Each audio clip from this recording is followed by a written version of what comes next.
Welcome to another episode of the Popko Project Podcast. Today I'm joined by Gerry from In a Perfect Sky. What's up, mate? Dude, I'm great. How are you? Man, I've been better. Little crazy night. Child's got pneumonia. Then right before bed, she decided she's gonna have a allergic reaction to our cat. So I had to run to the pharmacy, which not a lot of places are open right now. It's only when I did that, it was like 9:15. Oh, wow. So I appreciate you working with me here. Anytime. Can I tell you a quick allergy story? Yeah, go ahead. So it was the day I found out that I was allergic to avocados. Really? Because like when I was a kid, I remember I was at a friend's house, and what happened was we were doing like a school project, and then after we were done, they asked me if I want to stay for dinner. And I was like, yeah, sure. And I remember one of the things it had like avocados. I'm like, sure, I'll try it. And then I just remember, I just started itching. And, one thing about me is that like, I'm always like, when I was very young, I was always afraid to, I always had really good manners when I was in other people's homes. Mm-hmm. So I was kind of afraid to say anything because I was like, oh, my mom's going to find out. She's going to be so mad at me. Yeah. So I'm just like, yep, these are really good. Really good. That was how I found out I was allergic to avocados. I don't think I've ever heard of an avocado allergy. It's unfortunate because it's like I can't have guac. No, you can't. That's a shame. I can't. So every time whenever I go to El Rey's in Wilkes-Barre, like whenever I see them like make the guac, because they have like the station that comes around, they like make it. Oh yeah, fresh.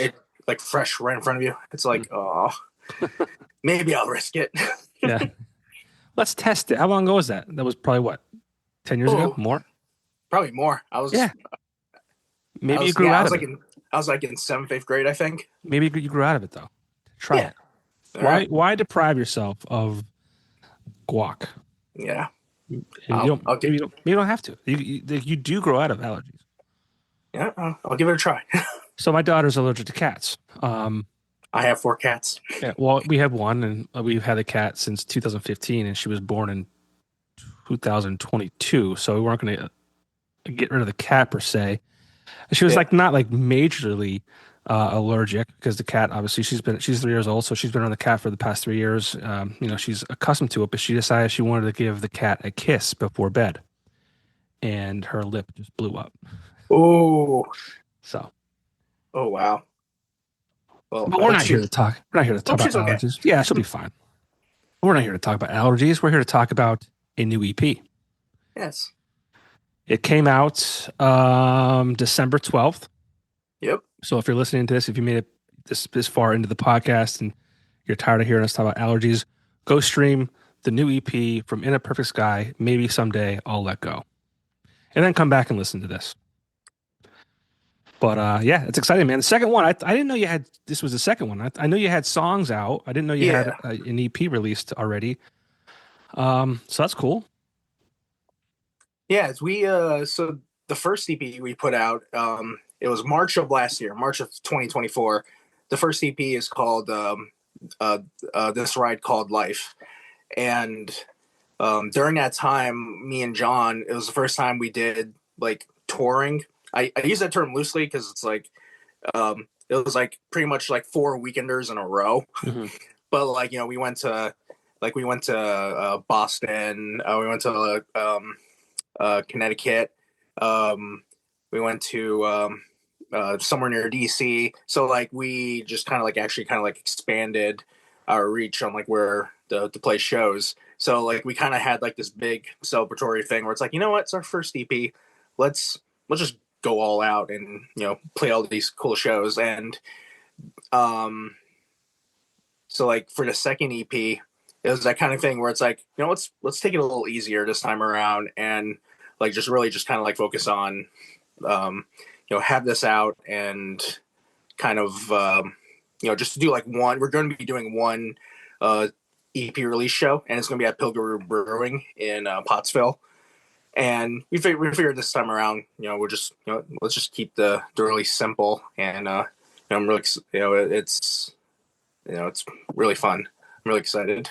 Yeah, at least when you said tour, you were going to different states. There's sometimes bands say they're on tour and it's like they're playing a show 10 minutes from their house.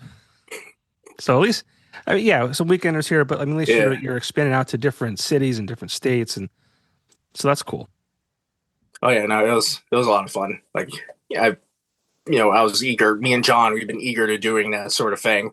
So we figured, let's make it special, and we're hoping in 2026, we're hoping to hopefully do that again. Yeah. So tell me a little bit about the band. It's John, and he people might know him. He was formerly in Send Request and Tori V and the Karma, and then you were in Stay Loud and also formerly of Tori V and the Karma. How did you guys kind of get together from different bands Yeah, and come together to form this project?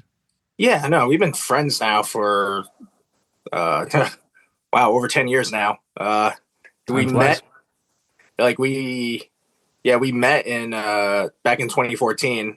He was still in CenterQuest, and like I remember, it was like an afternoon show at what's the place called? Can't remember the name of the club. It's on the King's campus. Um, I can't remember what it was called, but there was like a club there, and I remember they played a show there at like a Sunday afternoon, and that was when I first met John. And we went to Luzerne County Community College together, and then just kind of came close there. And just we both like the same music. We both love pop punk. We love Newfound Glory and like Green Day and all that stuff. And when he was doing Sound Request, I was doing Stay Loud. So it's that kind of thing where just that camaraderie. We just kind of like we were very close because of that.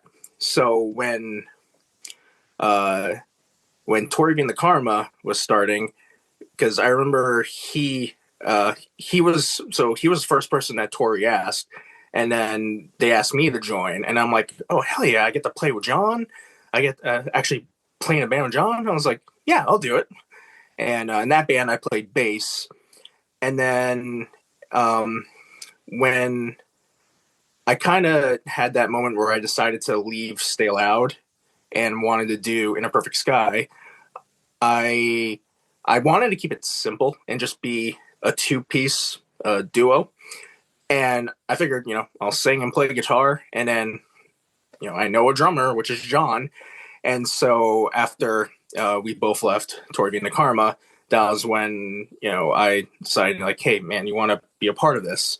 And, here we are now. Like, it feels good to, you know, because like me and him we became so close, and then it's like, dang, I wish we get to play in a band together. And it was just that small, gradual thing where we eventually did play in a band together, and now we're in our own band together. So it's like what's that saying? The stars finally aligned. Yeah, yeah. And tell me a little bit about the music that In a Perfect Sky does. It's acoustic, emo, indie. Like, it's kind of my version of Dashboard Confessional. Okay. There's a band I really like called This Wildlife, Yeah, and yeah, those guys are yeah. I phenomenal. love And those guys. they're some like, basically, I'll be honest. Like, I think when I first heard of them and saw their music videos and saw their shows, I was just like, I want to do exactly like what they do. They're a two piece, and they're just similar to me. They're very influenced by Blink and Yellow Card and like all this pop punk stuff, but they're writing more Mumford and Sons acoustic kind of stuff. And because I kind of related to that, because I listen to a lot of the Warped Tour pop punk stuff, but when I write, I'm like more acoustic, mellow kind of stuff. So when I found This Wildlife, I'm just like, oh wow, okay, I think I could try something like that. So, like, Imperfect Sky is kind of like my version of like those two bands, and I'll even throw in maybe even like my version of like Turnover or Secondhand Serenade, like Yeah, like like those kind of bands. And I'm just really loving it. I'm glad you mentioned this Wildlife because I haven't listened to them in a long time. I forgot about that band, so I wrote that down Nice. to go back and, and check out. Um, but so talk about some of the content of the music you guys create. Like, so, um, we, so It's like all how, very, it's like it's emotional, right? And a lot of the yeah, song titles, like I told you, I had a whole thing written down, and I failed to. I'm a mess tonight. I apologize. no, you're about it. Um, but even like the title of this new EP, maybe someday I'll let go. Yeah. So like Uh, a lot of this, it's, like the songwriting is like very personal, and it's that kind of thing where, because like I mentioned before, um, when I write music, because even like when I was still in Stay Loud, because I remember, when we'd be writing for like a new album, and you know, like we'd be all home and like trying to brainstorm ideas, but then the ideas that I brainstorm are all like more mellow acoustic kind of stuff, and I when I decided to kind of like, okay, let me delve into this and see where it goes, like it's like once I actually like kind of embraced that kind of sound, like all the more like emotional lyrics that I write and stuff just kind of poured out, and I'm like, where did that come from? So like it it just kind of felt like a sign to me, like, maybe I should, kind of like let this make this be my thing.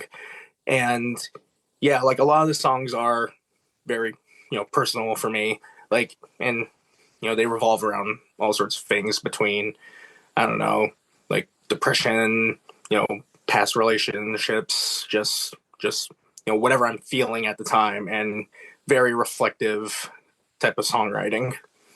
just living life, Yeah, dealing with all the shit that we have to yeah, go through on this crazy ride. Well, I love that. I mean, like, like it's music that people can relate to. yeah. Lyrically, emotionally, all that kind of stuff. So, how has your music been received so far? I mean, like, the first EP, you've been dropping some singles. Yeah. Recently, I think you just released a single on November 21st, I want to say. Afterthought. Yep. Afterthought. Yep. How has the reception been to this new project? Pretty good so far. Like it's that kind of thing, after, being known for, playing in Stay Loud and Tori Karma, doing more rock oriented kind of stuff, to now doing more mellow, laid back kind of acoustic music, and me singing, because the past bands, I was just a guitar player or bass player. So now, being how different it is, it's that kind of thing where it's like, huh, that was unexpected. Hmm. Like I remember, like whenever I tell people about In a Perfect Sky, like it's that kind of thing where it's like I always tell them like, oh yeah, if you like chill acoustic music, then I think you might like it. And then the amount of times like someone would tell me like yeah, I was like chilling, just drinking some nice warm hot tea, just really vibing with it. And then so whenever I hear stuff like that, I'm like, nice. I love that you were just chilling on like a Sunday, drinking your tea, listening to my music. So that's a good feeling. Yeah. Is this your first time in a band singing? Yes. I yeah, this is my first time being a lead singer, frontman, whatever you want to call it. What was that like? I mean, you were in bands that you were, the bass player, kind of like I'll say like quote unquote behind the scenes, like Yeah. you're not the the focal point like a lead singer is. What was that transition like for you? Um I was very nervous. Because it's like, before, and I feel bad. I think I owe Tori an apology, because like I remember, we'd be prepping for a show, and River Street Jazz Cafe, for example, they, because like the people there are so nice, they'll make food for the bands. So like we're in the back, and they give out food. Me, John, uh, Anthony was still in the band at the time. The three of us were like, we're chowing down, and it's like, come on, Tori, come and eat. And she's like, no, guys, I can't, because, she has to sing. Right. And then, we're, you know, making fun of her and stuff like, oh, okay, fine. But here I am now, like, oh yeah, no, I have to really be conscious about that. I don't want to be bloated or, feeling raspy when I'm up there. So now it's like, I have to be really like conscious about that. Like, Yeah. I'll drink hot tea. I say Like drink now, hot tea. yeah, like nowadays, like I have like, I never really had a routine before shows. Obviously I'll practice and stuff, but like, other than that, like, sometimes it's literally just, I just kind of get up and go. But now I kind of tell myself, not to eat within a certain amount of time before a show. Mm-hmm. So, because like I don't want to deal with any bloatedness or, my voice getting, a little raspy sounding or whatever. So it's like, okay, now I actually have to think up routines. And then, I'll be honest, because when I first started playing music, I wanted to, be a lead singer, because like, my idols are, Ryan Key of Yellowcard, Billy Joe Armstrong, like, all lead singers. Yeah. So like, just for the longest time, I'm like, oh, I'd love to do that, but like I just always had like that self-consciousness of wanting to be, the singer, have that spotlight on you. So, when it came time to do this, like I was really like kind of questioning myself, like, do I really want to, put myself out there like this? And so I was like really thinking hard about it. And at this point, when In a Perfect Sky officially launched, I had just turned 30, and I figured, you know what, the hell of it. I'm just gonna go out there and do it. If I'm singing off key most of the time, whatever. Like, I'm just gonna go out there and have fun. And now I feel like I'll be honest, I still do get nervous here and there. Sure. But at the end of the day, it's like, once I hit the first chord of the song, it's like all that just kind of goes away. That's good. Yeah, I can't imagine, like I said, you go from being the bass player and the focus isn't on you. And you can screw up a bass line, I feel like. But I feel like if you're the singer and you're screwing up, people notice that. Mm-hmm. And then like another thing, like, I didn't have to worry about this before, but like, sometimes, when, the show gets loud, like, it's that kind of thing where I could, like, when I'm playing guitar, when I'm just playing guitar or just playing bass, I was able to kind of like, okay, I could pinpoint where I am in the song, but then now add singing to that. And if, I can't hear myself, then I start freaking out in my head. I'm like, oh my gosh, I am probably singing off key. This sounds bad. And then thankfully, sometimes, when I look at people's Instagram stories, when they're, filming the show, I would like anxiously, like, kind of like put out to my ear and I'm listening and I'm like, oh, okay, good. I sounded good then. Yeah. All right, good. I'm all right. But it's that kind of thing. I want to make sure I'm good in the moment rather than, later on. Yeah, because I mean, I don't want to say anyone can go and record a song, but to a degree, there's so much technology now where you could go into a studio and if you were terrible, you could play with those sounds and kind of mask things you want to. But when you're live, it's live. Like, that's why I'm very thankful. So like when I recorded the songs, like, so I recorded them at Novo Studios. Eric Navrosky. Oh, hell yeah. Love you, Eric. Like, he would make sure, like, the amount of times, like I'd be doing so many takes, vocal takes, and I love that. It's like I'm happy that like Eric is like making sure that like, hey, let's, before we do any like reverb or any of that stuff on your voice, let's make sure that you could at least get it down raw. So like it's a good feeling when I do get that take and it's like, oh, okay, so that was the good one. So like, Eric, like I thank Eric so much for that guidance whenever we record music. Yeah, what was that process like? I hear a lot about Eric. He's been on the show before too. He's been doing a lot of cool things. He produced the Sutliff album. I'm not sure if you heard that or not. I think he did both of them, but they were Yeah, talking about the the additions to some of those songs. Whether it was, I think it was like keys dropping on a table.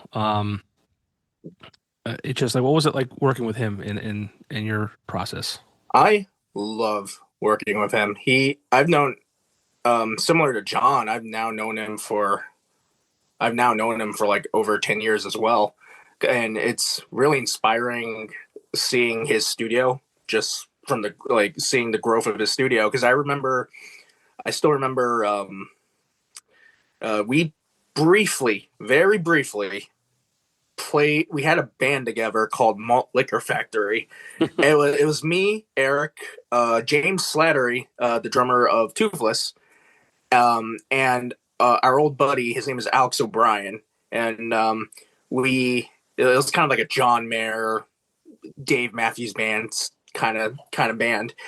And like I still remember seeing Eric telling Alex, like, the first time we met him, like, I saw, because we had a class together with him, and I remember Eric saying, like, yeah, man, I'm building up a studio, I'm looking for some potential clients. So like seeing him in those like small steps, and then now having, like, his own studio doing his thing, it's like really inspiring to see, like, oh my gosh, I still remember when your studio was in your parents' basement, and now Hmm. he's got his own full studio. And I before In a Perfect Sky, I already worked with him on the Sophomore Slump album with Stay Loud.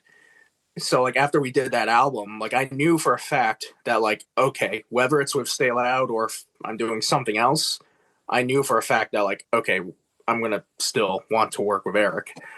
And he's just the most patient person ever. Like, just, the moment you hit record, it's like all of a sudden I forget how to play guitar. So it's like, sorry man, give me a second. I'll get this. And he sticks with you the whole way through. And like, he really, like, he lets you, um it's the client's song. He lets, he makes sure that he would make sure that, I'm doing what it is that I want out of the song. But then he will still give, like, his 2 cents. And usually every time he does give his 2 cents, it's always something really good Hmm. that makes the song even better. So like like I I praise, and I'm not just saying that because he's my friend, but like I legit think he's like one of the best, and like so honored to work with him. He um when it comes to, like, I would always have like these ideas, and like I don't know how to explain the ideas. Hmm. And so like I would like explain it to him, like, oh, I kind of want this to go like this. That doesn't make any sense, I know. And then he's like, no, I know exactly what you're talking about. And it's like, perfect. So like he's amazing. Yeah, those guys are amazing, and I don't think I really appreciated the importance of those guys and girls even until I started talking to more musicians and even talking to some of the production studios and things like that. Um, what a powerful it's so important to understand that as talented as you are, you're not the most talented person in the world, and it's okay to like take your stuff to a place like that and take constructive criticism, um, let them kind of tweak things and add pieces to stuff to make it better. Yeah. It's just really cool. Oh yeah, no, the collaboration is really good. And I feel like he's had his hands on a lot of this local music scene that we have here in northeastern Pennsylvania. Um, and I feel like the area that we have is very collaborative. Um, just like you said, like you were in Stay Loud, Tori being the Karma, you're working with Eric. Um, I'm sure you know Andrew from also Send Request, Andrew Blank. Yep. We had this cool little community. So talk to me about how important you think that is, being part of that scene, going out and supporting the other artists, working collaboratively. Yeah, how important is that? Oh, very important. Like, it's amazing just how connected everyone feels, even when you don't know that person. Like, it kind of like an example I'll use, Ed Kuzo of Hmm. University Drive.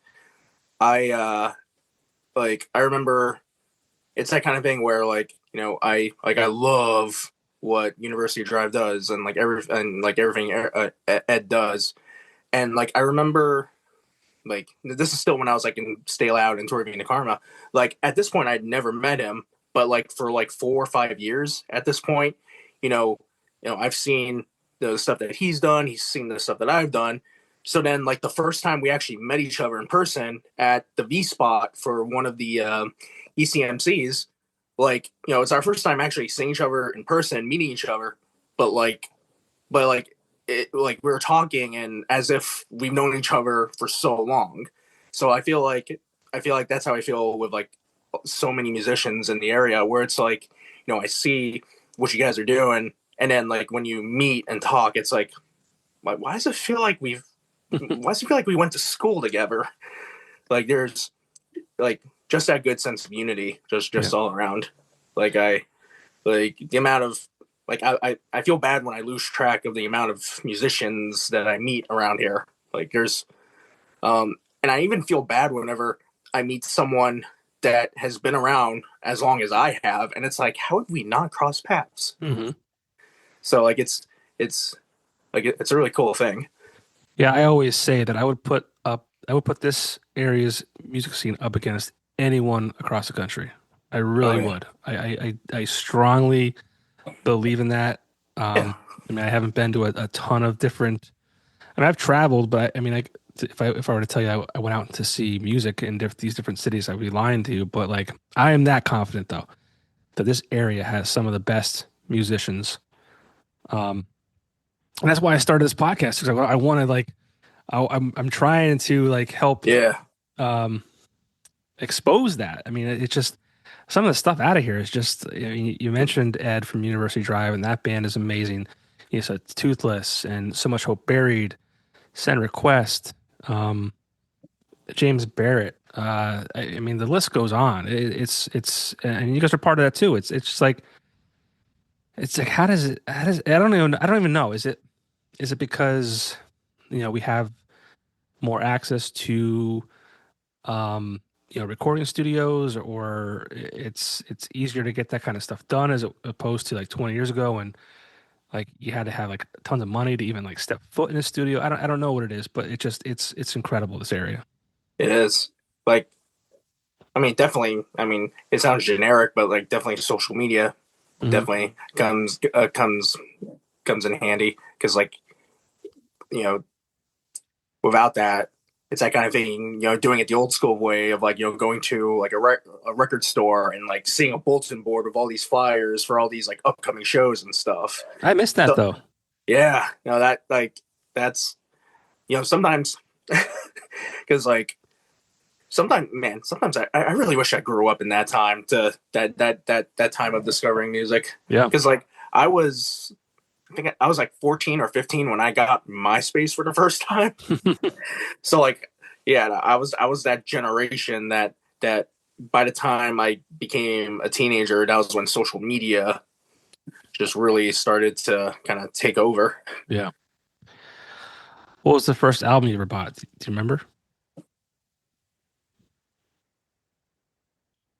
Lights and Sounds by Yellow Card.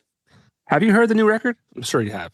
Yes, I um my Spotify Wrapped, Yeah.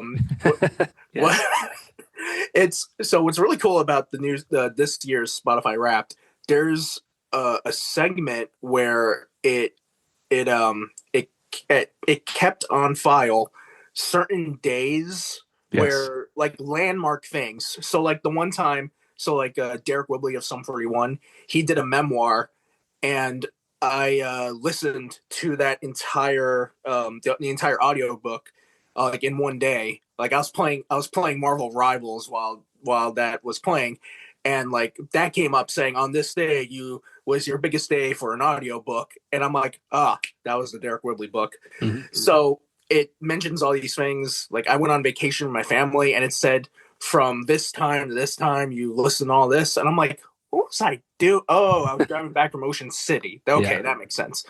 So on October 10th, when that album came out, it said your biggest record, your biggest longest streak of listening to Yellow Card, and I'm like, oh, that's when Better Days came out. I had that on loop. It was, I love the record. It's really good. Yeah, produced by Travis Barker. Yes. He also does drums on that record too. I think there's a guest appearance by Avril Lavigne, I want to say too. Yeah.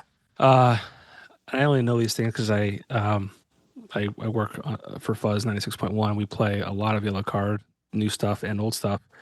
I had not heard the new record in full, and I feel bad about that because I am also a huge Yellow Card fan. I remember being in Virginia in 2004, which was I think a year after their big record Ocean Avenue came out. So yeah, 2004. Yeah, that was when the single Ocean Avenue became big. So yeah, that was when I first heard of them, when it was all over MTV. Yeah, man, that's the breakout era. Yeah, and I listened to that record, that song at least, a lot on that trip. But I mean, dude, I'm looking at it now. Actually, there's a lot. They have a lot of great albums. One of my favorite albums was from 2014, "Lift the Sail." Yes, it's that album where I got the name "Imperfect Sky" from. Oh, really? On the song "California," there's a line, "Where the sun sets in a perfect sky. I want to be in California tonight." That's so funny. I always, that line always kind of stuck out to me, and I'm like, in a perfect sky. Originally, I was just gonna call it a perfect sky, but I remember when when you start a band, it's obviously, it's good to make sure that no one else has that name. And there's a band from like Netherlands, I think, I can't remember, but they're just called Perfect Sky, and they were like more of like a hardcore band. So I figured, well, we're all the way here in the States. We're an acoustic band. And then I figured, in a perfect sky, okay, there's that much of a difference. I think we'll be okay. Yeah. I like that. And also it's funny because like when I pitched the idea to John, I also realized it's a nice play in words whenever we perform. Hey guys, this is John, I'm Gerry, and we're in a perfect sky. So like it's like we're saying like we're in a perfect sky. So it's like oh, actually that's a nice plain word. So I was like, okay, we'll keep the in. Right. I like that. So yeah, no, that's so funny. The Lift the Sail album, the California. That's where I got the line from. But the last track, yeah. That's so. It's like we rehearsed that to get into the name of the band. That's amazing. I love when that happens organically. But yeah, that's one of my favorites. I remember that. Like even the opening track, it's just the instrumental. Yeah, convocation. Yep. Yeah, that's just that was like I just felt like I felt something when I was like, I'm like, what are we doing? Like, where are we gonna go here? And it just like right into the next track, and it was just like, okay, it didn't stop. It was just hit after hit, and not a radio friendly way, but for me, it was like this album front to back is just. It's definitely their most personal album. One of my favorite things is that during the breakup period, when Yellow Card was gone, Ryan Key he had a Twitch channel, and he did like a listen through of all the Yellow Card records. So when he got to the Lift the Sail record, that one, he had a lot to say, because that one for him is his favorite album. And it's also, like he said, like lyrically his most personal. And it's just like, like listening, like reading those lyrics, it's like, okay, yeah, no, there is clearly something very different with these lyrics compared to what they would normally write. So it's like, okay, yeah, no, like there's a reason why this album it feels different in all the best ways. Did I see you guys? Maybe I saw you guys were at a show of his, doing a solo show, or did you guys open for him? when back in 2019, when I was still in Stay Loud, we me and Chris, we did an acoustic show. Um, where was it? I hate that I can't remember the name of the venue. It's unfortunately no longer around, but in Easton, down in Easton, um, Oh, was it One Center Square. one center square? Yeah. So they were hosting an emo night with him as the Oh, DJ, okay. and they wanted acoustic openers, and then they well, actually, I kind of have John and CenterQuest to thank for that because they were originally offered, but they couldn't, and they kind of like John and Andrew kind of told me like, "Yo, like, would you guys? I'm sure you guys would be down for it." And then we spoke with the promoter, and then we got on it, and that was, and what was even cooler about that show was on that show happened on May 4th, 2019. May 4th is Star Wars Day, and I'm a huge like I have the Dagobah background, like Okay. like I'm a huge Star Wars fan, and as is Ryan Key. So I'm like, oh man, this it was just meant. This show was like that show was Meant to be. it was emotionally a satisfying show. Like I just remember, I remember I was like on the side of the stage, and then because there were a couple other openers, and I remember I was on the side, just kind of like tuning my guitar, just kind of getting ready. And then in comes Ryan. And I'm like, holy crap. Like, there he is. He was going to go to the backstage. And, I'm next. And, in order to get to the backstage, you had to actually walk up the stairs to the stage. And I was standing there. So I remember he passed by me while I was like tuning my guitar. And I said hi to him. And like, we shook hands. And I'm like, I shook Ryan's hand while I was tuning my guitar to go up on stage to play a show right before him. Like it was, yeah, that's one of those moments I'll never forget. And then I had two more opportunities later that summer to open for him because he did like a summer tour, and I forgot to mention this was his solo era because Yellow Card was broken up. He came to Harrisburg, HMAC. Yep.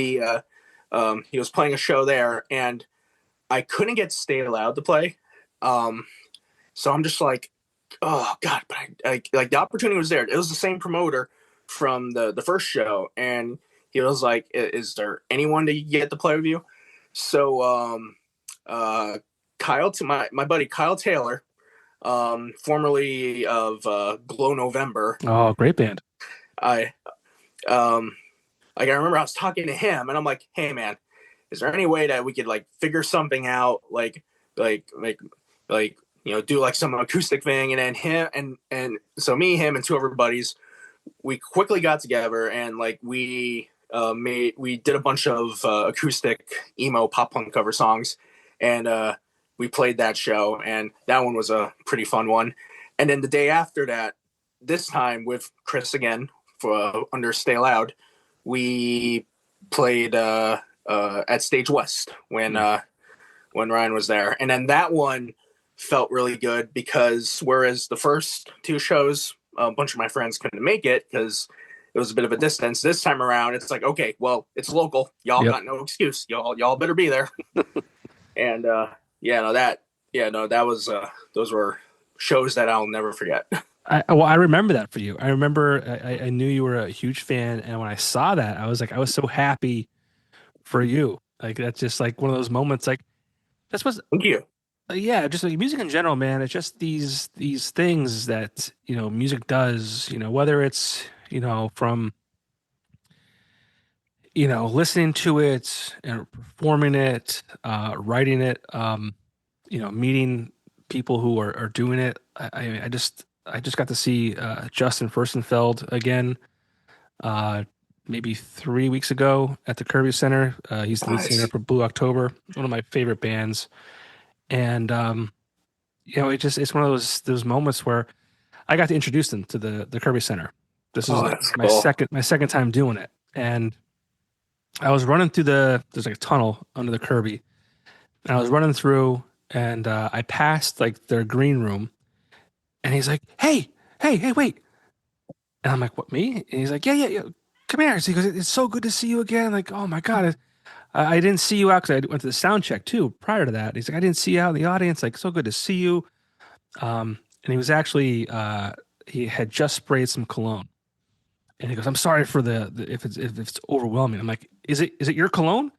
Because he has a cologne line too. He goes, Yeah. yeah, come over here. And he's like showing me these different colognes. I'm like, I've been meaning to get your like buy your cologne because I'm a big like fragrance nut too.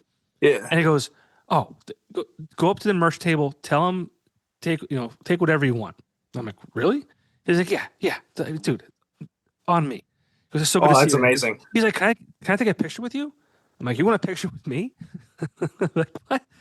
And then he goes, text that to me because we use my phone for it. He goes, text it to me, and I'm like, I'm just like in the moment. I'm like, holy shit! Like, what is happening here? And then I'm like, you know what? In my head, I'm not the guy that is like, oh, I have a podcast, or I do this, or I do that, or I'm on the radio.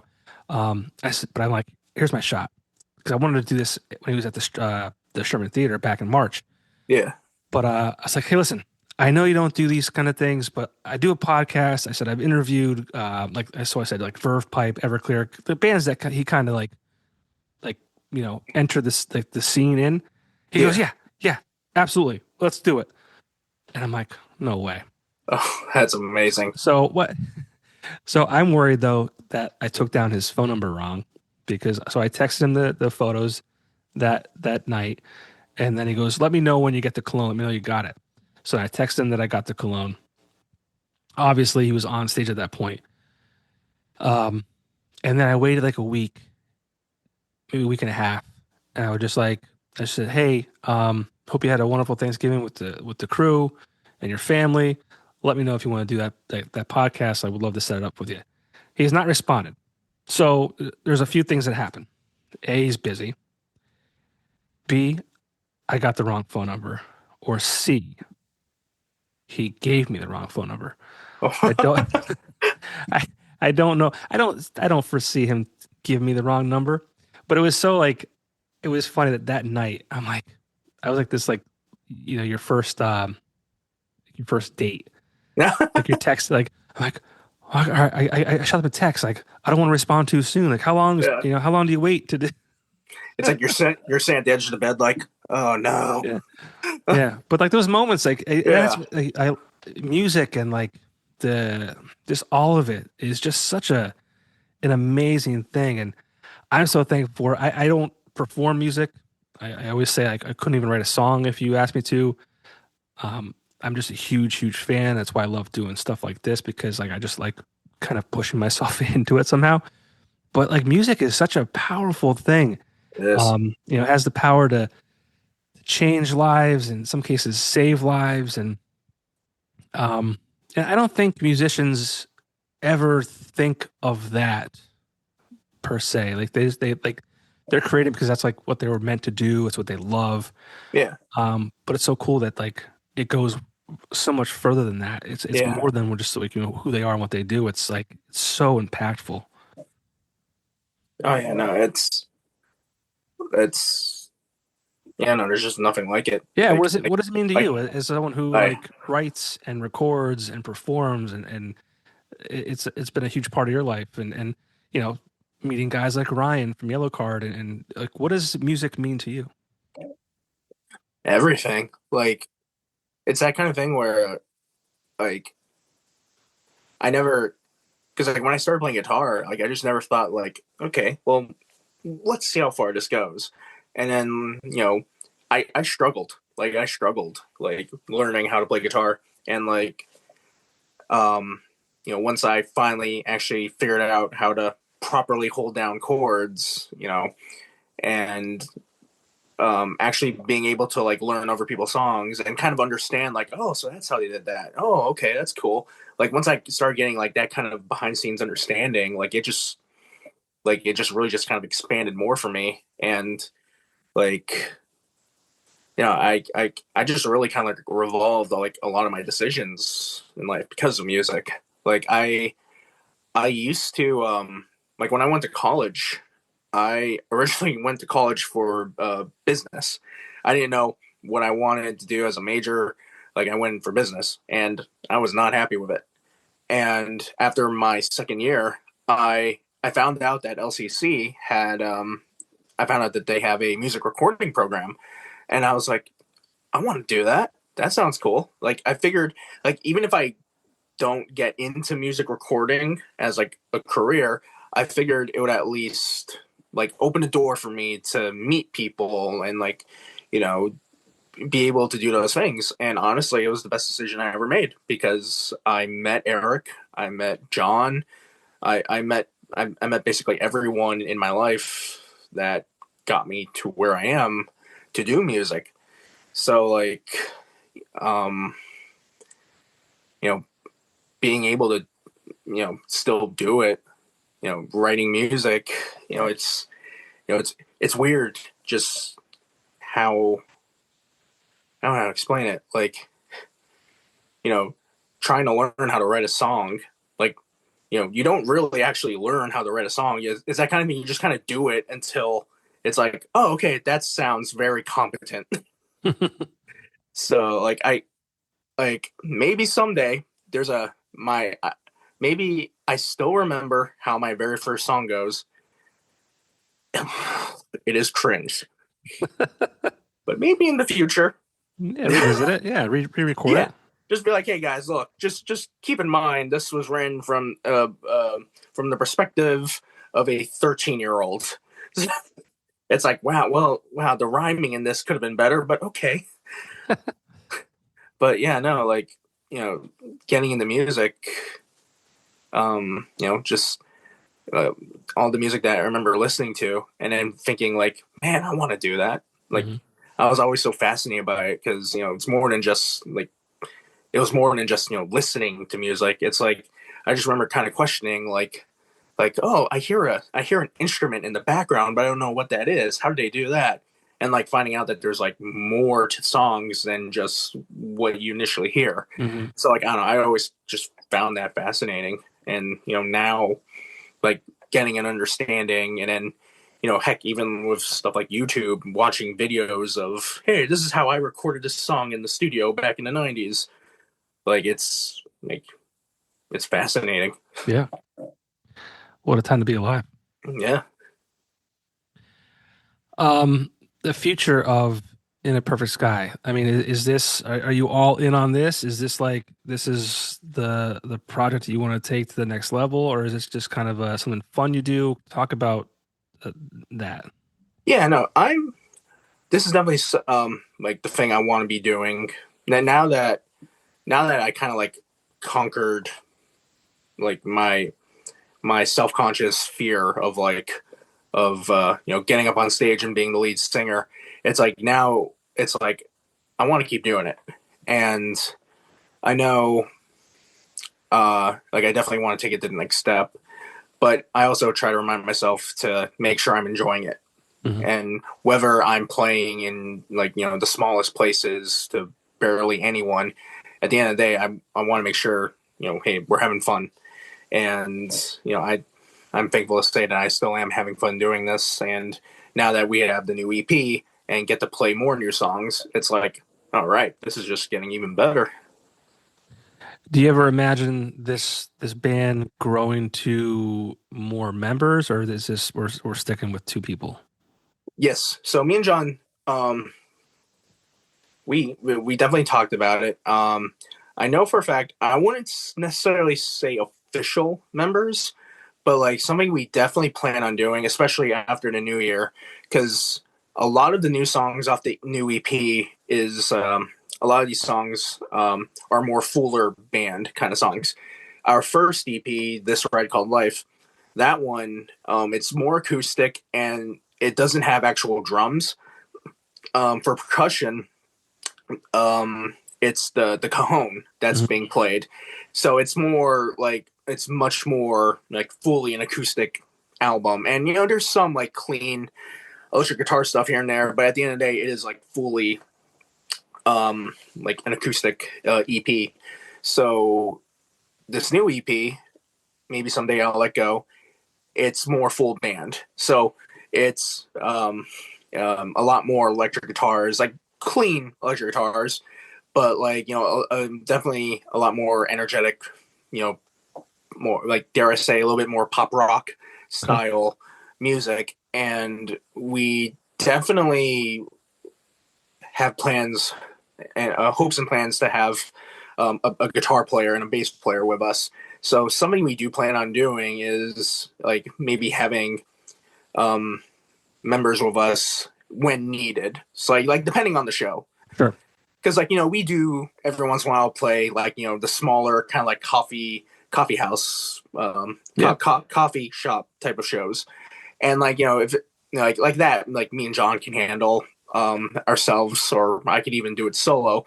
But then, there are those kind of shows where, we would be playing with like pop punk bands or, more fuller bands. So it's like, okay, maybe for this show, we could have like a full 4-piece band.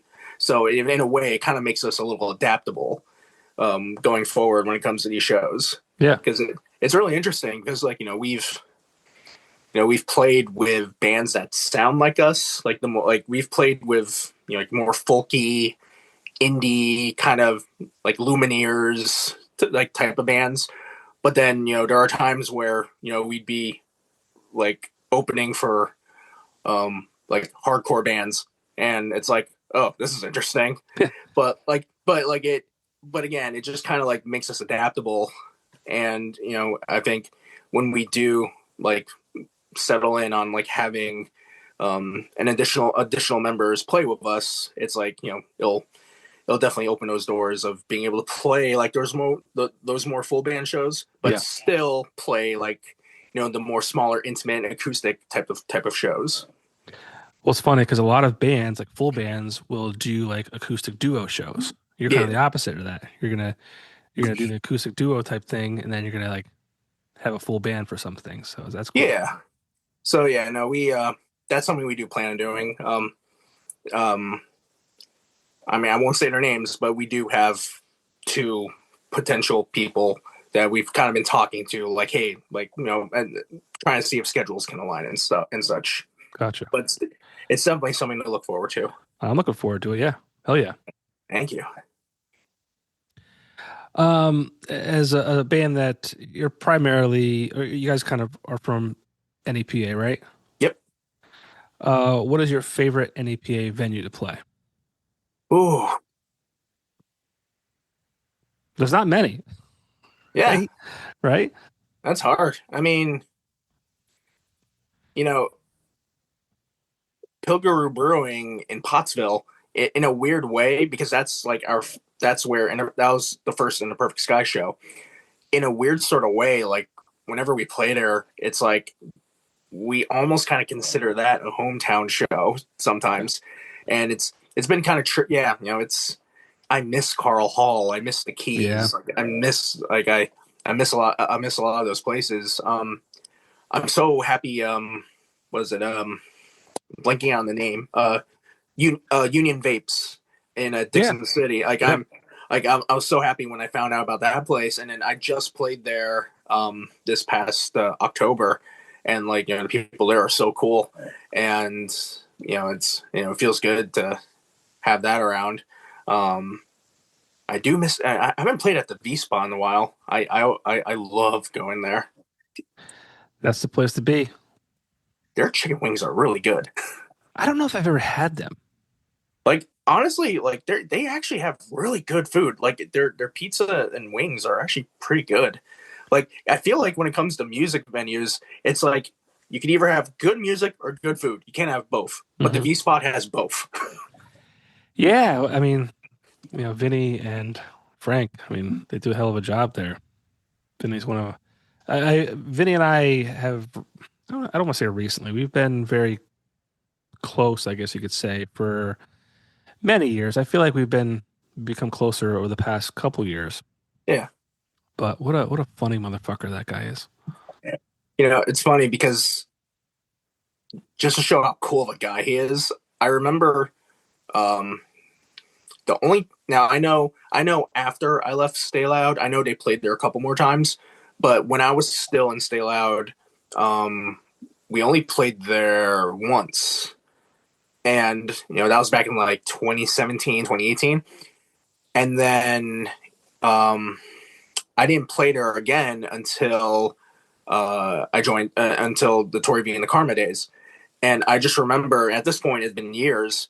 I just remember going there, walking in, about to get set up. And then, Vinny just coming up to me, like saying hi to me, hugging me as if I've been there like every single day. But at this point, it'd been like 3-4 years since I last saw him. Yeah.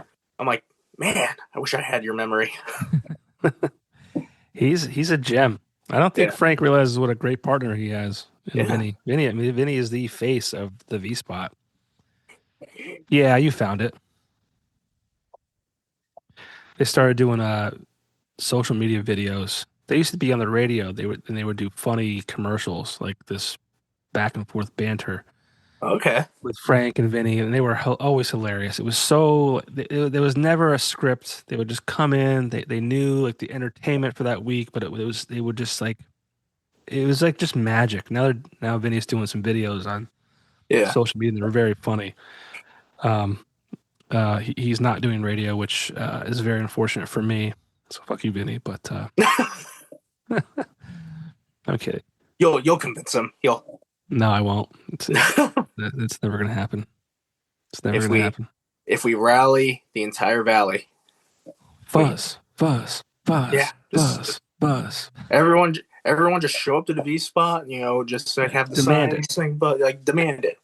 He'll give in. Yeah, stop protesting politicians. Let's protest the V Spot. Yeah, there you go. Come on, let's go. Protest for Vinny to do radio again. There you go. Make radio great again. There you go. What's that like for you guys? Because you've been, I've featured you on my show on Fuzz, and it was Alt 92.1 back in the day when you were Stay Loud. I've done those. You've probably been on the couple others that do a local show as well. What's that like hearing your song on the radio?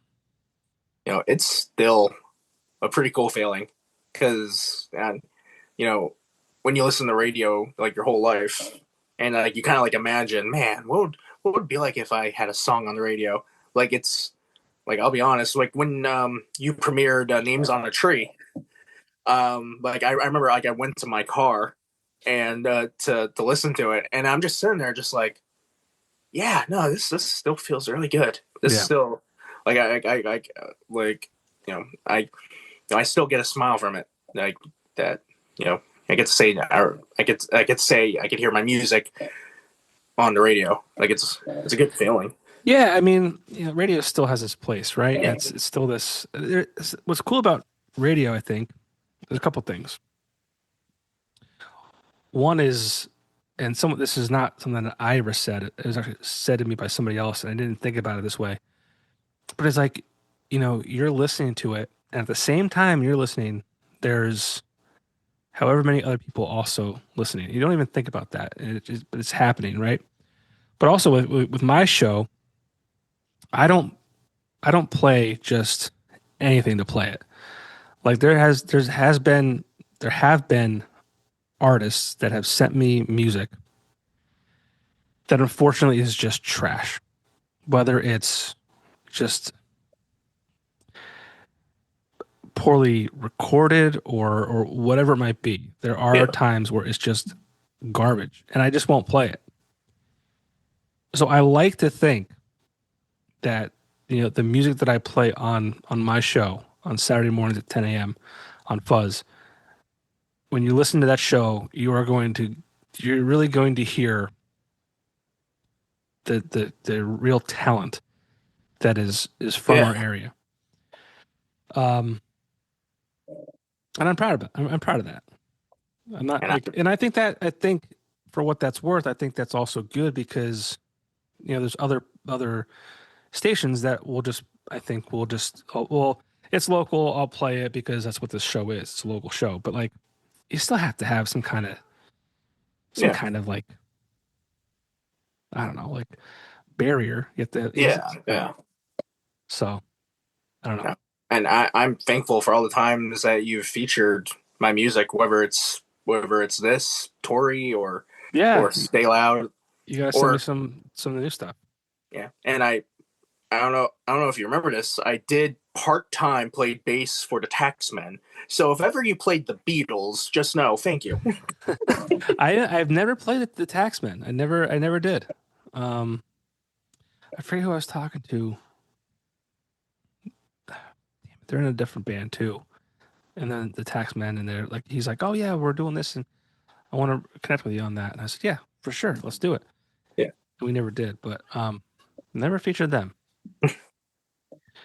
But yeah, I mean, I remember when I first launched that show because I launched a version of that show back in 2017 when it was Alt 92.1. And I'm like, I thought I had my finger on the pulse of like this scene. I'm like, I Yeah. know all the bands out there. I know who's good. I know what songs are good. And when we launched that and the submissions came through, I was like, I think I was introduced to Send Request that way. Oh wow. Okay. And I'm probably Stay Loud too. Yeah. It's just like these came in. I'm like, holy shit! Like this area just fucking kicks ass. Yeah. So If I dig deep enough in my closet, I think I still have an Alt Natives T-shirt, the one with the purple on it. well, they get fuzz. I oh man, I used to wear that.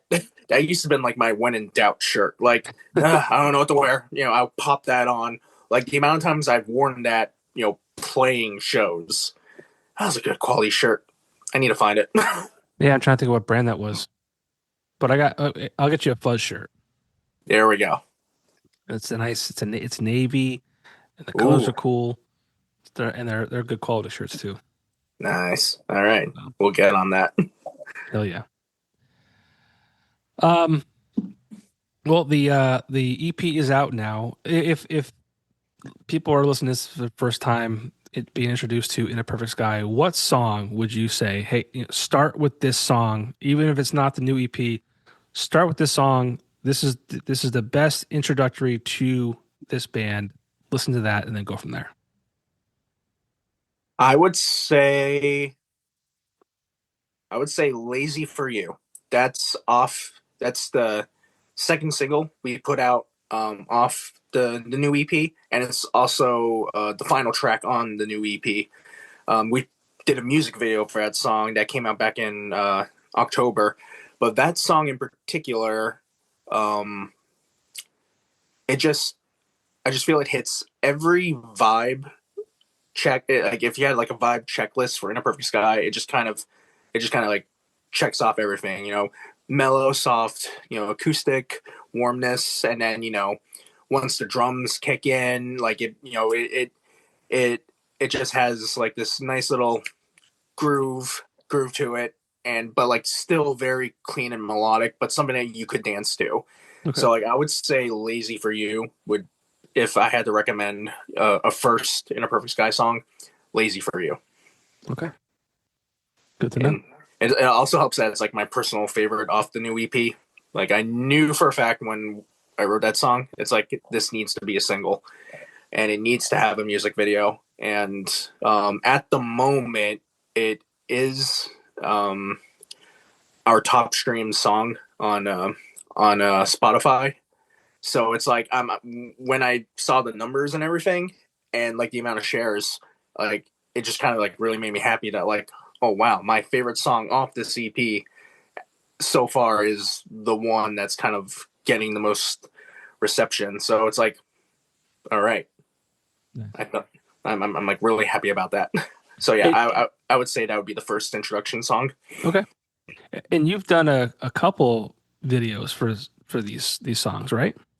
Yes, so far. So for this new EP, Names on a Tree. So that was the first single we put out. We did a music video for that.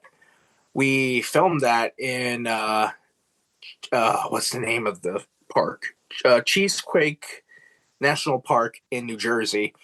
Chris Kanunchak, who directed our very first music video, Summer Heat, he came back to direct that one. And like I just had this idea of like, hey, let's like, because the song's called Names on a Tree, let's find like a state park or something cool like that, and film in the forest. And he suggested that was like one of the parks he suggested, and the scouting process, like when we got to the park and we're like walking around trying to get some ideas, like where to shoot it. I gotta say, as fun as filming the video was, something about just like scouting the area was just as fun. Because like, you know, um, like there's this corner. I don't want to say it's like a cliff, but like it's like it kind of, if you look at it a certain way, you'd think it's a cliff, but then you look over and it's like, oh, it's here's the ground, like not a cliff, but from a certain angle, it looks like a cliff. Like there was a moment where like, ooh, this would be a cool shot, but like it was really fun, kind of doing that scouting. And then Lazy for You, we filmed that at the Art Academy in Milton, and uh, the I have Nikki from Renovair. I have her to thank for this video because she booked us a couple times at the Art Academy of Milton, and I always thought the place looked cool, and I'm like, ooh, I'd love to do a video here. And she told me that the owner, Steve Gibson, he is a director. He directed music videos, and it's like, perfect, let's do it.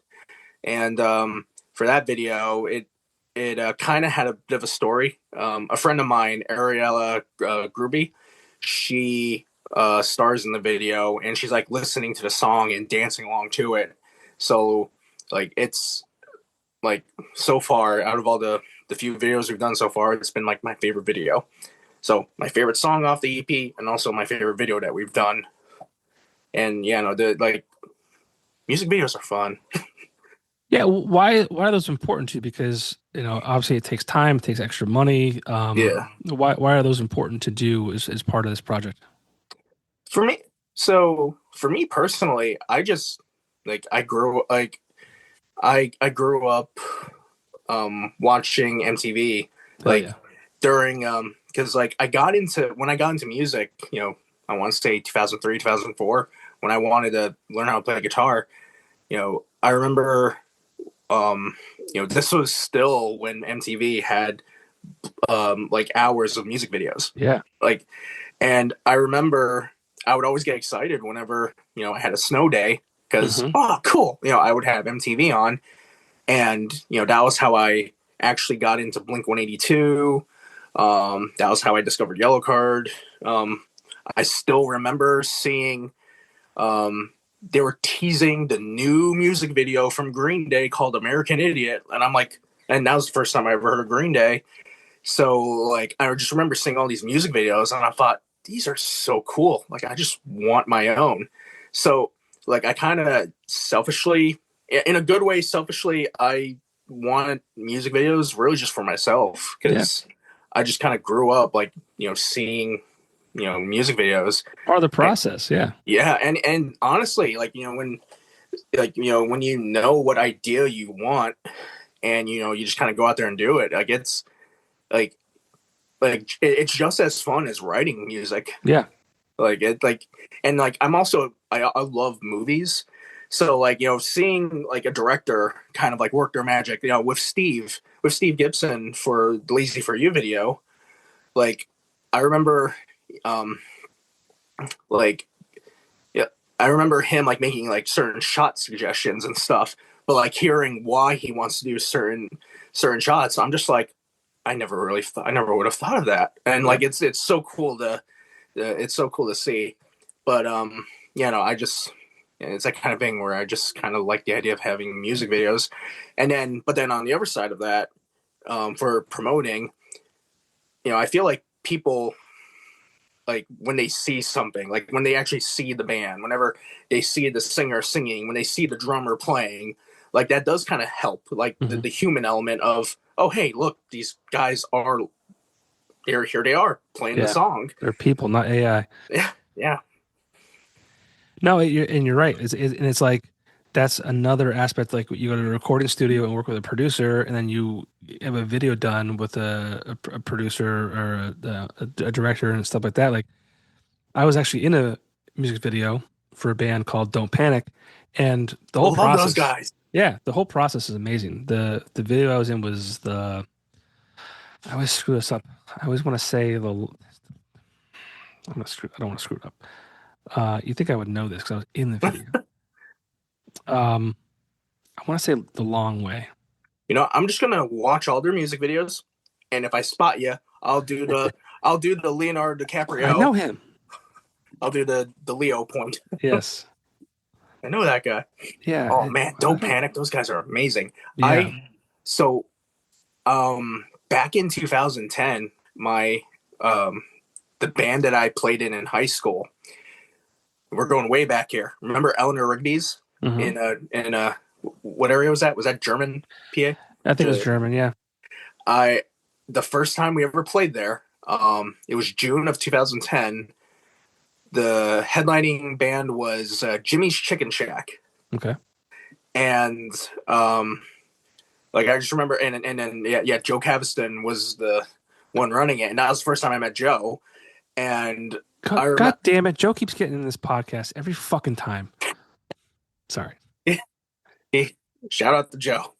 That was like the first time I met him, and I remember, it was weird because I met people that I would eventually meet again in the future at that show. So like the one band that played, the guitar player, I met him in LCC and I had classes with him, and I'm like, whoa, what a small world. Mm-hmm. But don't panic. They were one of the supporting bands at that show. And I just remember being so blown away, like, holy crap, these guys are amazing. And then that same summer, they toured with the Ataris. Mm-hmm. And around that time, I just got into the Ataris. I remember I remember coming across the So Long Astoria album, and I'm like, these guys are great. And then here I am on Facebook, a band that I just played with is now going to tour with them. I'm like, whoa, that's awesome. Yeah. But yeah, no, they're really good. Yeah. The video that I was in was Don't Panic, The Long Way. The Long Way. But those guys are so good at Ted is, and his brother, Rob, is in Bowling for Soup.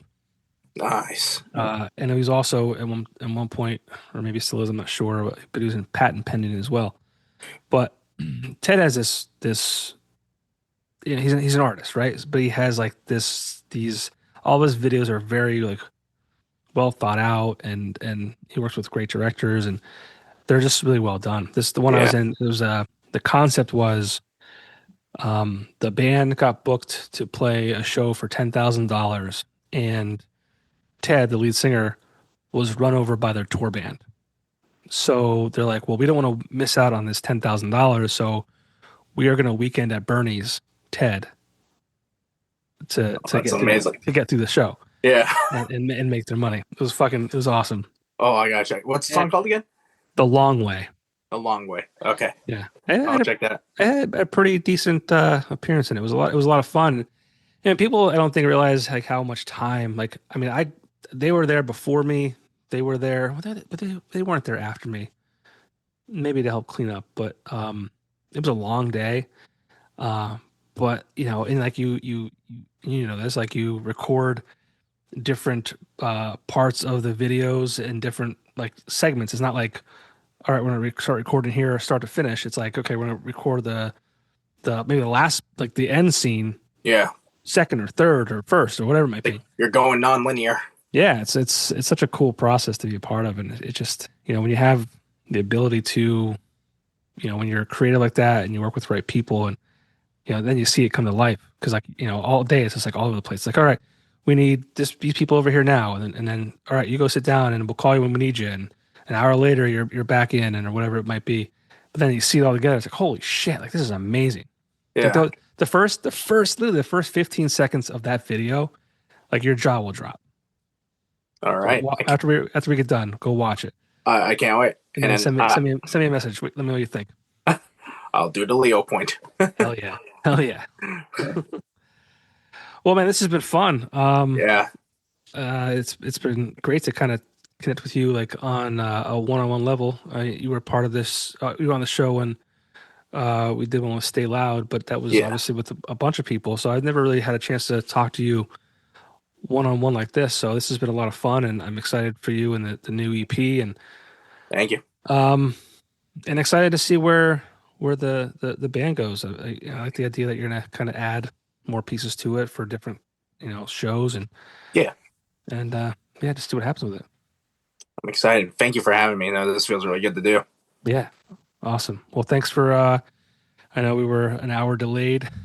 I haven't. My wife has not shouted down to me and said, "Hey, we need to go to the ER." So that's a good sign. That's always good.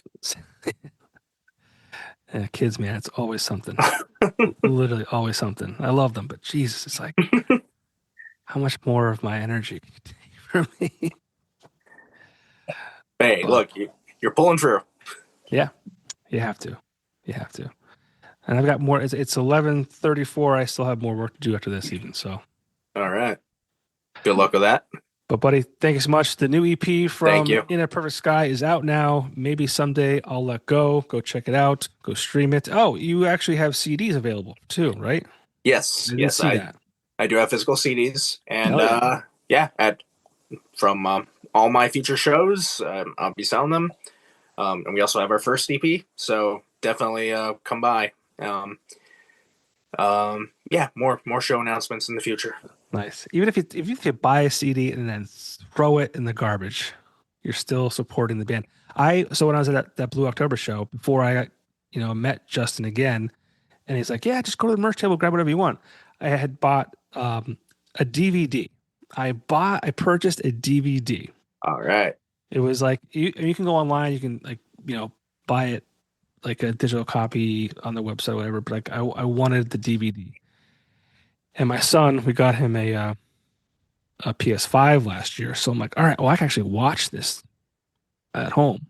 Yeah. So, but what I'm getting at is just buy it, supporting the band, throw it in the river if you want to. I mean, you should listen to it, but if you want, you know what, you bought it, you can do with what you want.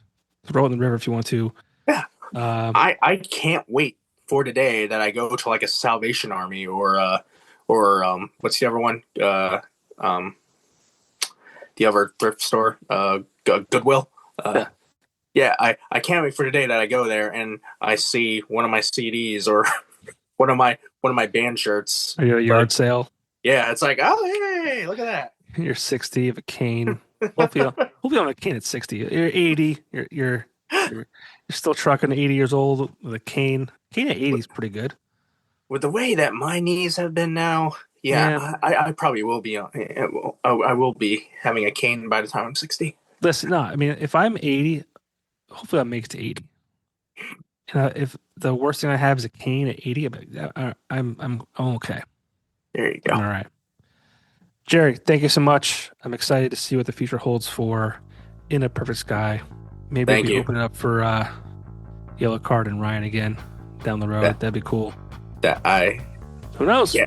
Who knows? That's the dream. That's the dream. Who knows? But we'll see what happens. But thank you so much. And thank you. Hopefully I'll see you soon. Definitely. I'll see you. See you.